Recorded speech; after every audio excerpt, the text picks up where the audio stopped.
Red Bull's dominance in Formula One is currently in place and is expected to continue. Many teams will try to do their best and beat the respective champs. In today's video, we're taking a look at the new Mercedes W15 that could end Red Bull's dominant run in the 2024 season. We're going to take a look at the enhancements, innovations, and performance upgrades for the Mercedes W15. Mercedes created a dynasty that lasted from 2014 to 2021. They broke records, created headlines, and showed the world how great this team is year by year in that span. But in 2022, things will change when Red Bull returns to the top of the racing world by winning back-to-back titles. Lewis Hamilton was showing signs of regression, and the Mercedes team has only one win in the last 2 seasons. On the other hand, the intense rivalry between Red Bull and Mercedes is well documented in recent memory. Since 2010, they have won the last 14 Drivers' Championship and Constructors' Championship. They have always been title contenders year by year, and their feud has always continued on and off track. In the 2024 season, Mercedes just unveiled their weapon to fight the Red Bull team. In an article from the Formula One official website, as Mercedes try to close the speed gap with Red Bull, which has been their top rival for more than a decade, the W15 looks different from the last 2 cars of Mercedes. The most noticeable changes are the completely new shape of the side pods, the switch from a pull rod to a push rod for the rear suspension, and the moving of the cockpit further back, which is something that Lewis Hamilton has been pushing for ever since he first drove their 2022 car, or the W13. These changes to the rear wing and how the new front wing is attached to the nose are meant to get the DRS to boost speed better in a straight line. To make the changes they wanted to the frame and floor, they built a whole new monocoque and gearbox case.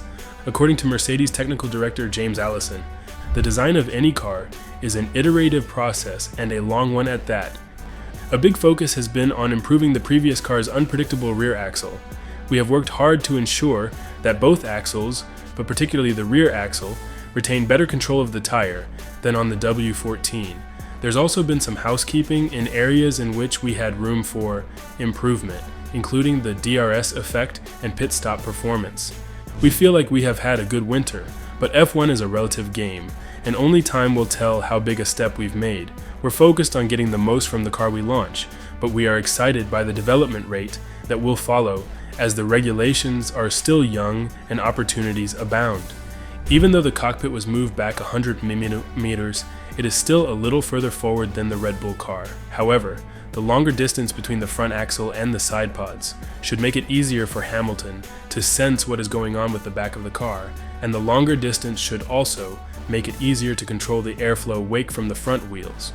Moving the cabin, on the other hand, has made the underneath much smoother and less sharp, which should help the important airflow along the floor edge. All of this is done to make the flow through the underbody better. That's what's changed most about the complexion of this breed of cars. Along with the changes that have already been discussed, there is also a new front wing that looks very aggressive. To follow the rules, the fourth part is shorter and the inside is very thin. In fact, when looked at from below, the back end of each piece must be visible. But you can't see it from above. Because of this, Mercedes put a small strip on the inside of the fourth flap to cover the following edge of the third element when seen from above. The better handling is probably a result of both changes to the car's aerodynamics and its mechanics. For example, Mercedes switched to its own version of a pushrod back suspension that is built around a new gearbox design. Mercedes has put a lot of work into making the car more aerodynamic, especially when the DRS is on, because drivers didn't like how this worked last year. James Allison said that, "We worked hard to create a less draggy car, add performance in the corners." Since F1 teams have to stay within a certain budget, he said that because of the high cost of a new chassis and engine case, they had to be careful not to spend too much on other parts. It does mean that in other parts of the car, we have not tried to reinvent the wheel, but it has allowed us to undertake a couple of big projects without breaking the bank, and we believe that this is a good and important use of our efforts. Toto Wolff said that W15 is a complete relaunch of the Mercedes car, and said that this is very different. Not only on the aerodynamic surfaces, but mainly underneath, there are so many mechanical changes that we have made that we hope are going to translate into more performance, more predictability, and a car that the drivers can really push. We will see it next week in Bahrain. Even though they have made changes to their car, the FIA is said to have talked to Mercedes about the front wing hole. An article in Sport Illustrated says that Mercedes has obtained official evidence that the W15's unique front wing design is legal. Even though there were worries, the design was found to be in line with the rules. However, it makes people wonder if it really follows the ethos of the rules.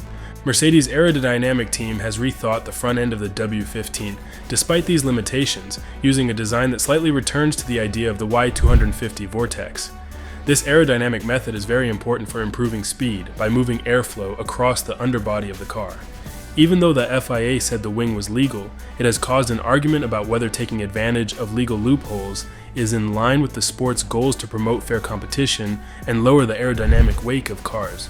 Wolff talks about what he thinks about the W15's first modeling tests. Anthony Davidson, a former F1 racer, WEC winner, and Sky Tanalist, has been working on simulators at the team's Brackley base as part of the development. Wolff said Davidson was pleased by what he felt. He said that, "The car feels like a car for the first time in 2 years. Obviously, I would love this to correlate to the track, but we've seen in the last 2 years that this is not always the case. We saw last year with McLaren what a huge step they made with a single upgrade. We've signed a 2-year deal with Lewis, and we owe it to him, to George, and to all the team to give it our full attention in 2024 and 2025. I think it's possible." There's also a question: what can we expect from the newest Mercedes W15? It can be a complete game changer in terms of performance and technology. Mercedes has always been on the cutting edge of new ideas, and this new model is no different. It is said to have a completely new drivetrain that combines electric and standard combustion engines, making it faster and more fuel efficient than anything else on the market. It will be one of the most powerful cars on the market with this hybrid engine, which should make it over 1,000 horsepower. Not only will the W15 be fast and work well, but it will also likely have all the newest technology. The 2024 season could be very different with the new Mercedes W15. It will make a big impact on the racing world with its cutting-edge technology, great speed, and latest improvements. The bar has been set very high by Mercedes, and we can't wait to see how they go above and beyond with the W15. Romain Grosjean, a former F1 driver, talked about the W15. The Frenchman, who used to drive for Haas and Lotus, thinks that the car's silver and black paint job is the best in his class in 2024. He also looked more closely at the car's technical parts and thinks it is very unique compared to the others in the class. He said that, "I think it is the most good-looking car. I'm glad to see the Silver Arrow back on track." But I'm very excited about that front wing, very excited about that side pod entry, the front wing design, with a lot of very different plate sizes and flap sizes. That front wing is very intense, very, very loaded, so they must be very confident in the rear downforce, because there's one thing that is very easy to do in Formula 1, create a lot of front downforce. You just put on a big front wing and you're going to have all the downforce in the world you want. I'm really hoping to see Mercedes back fighting at the front with Ferrari, with Red Bull, with Aston Martin, with McLaren, with anyone, basically. I want everyone to fight. But I think in terms of everything we've seen, everyone seems to be quite conventional to the points that's on a Mercedes that are very different and very unique. The Mercedes team is hoping that this car will change the course of 2024, but the team principal himself knows that it's not easy. According to Toto Wolff, "We know we have a mountain to climb to fight at the very front. The off-season has gone well, and the whole team is incredibly focused and determined." What are your thoughts about the newest Mercedes W15? Did you think that this car could chase Hamilton's 8 world titles in the Mercedes uniform? Let us know in the comments below.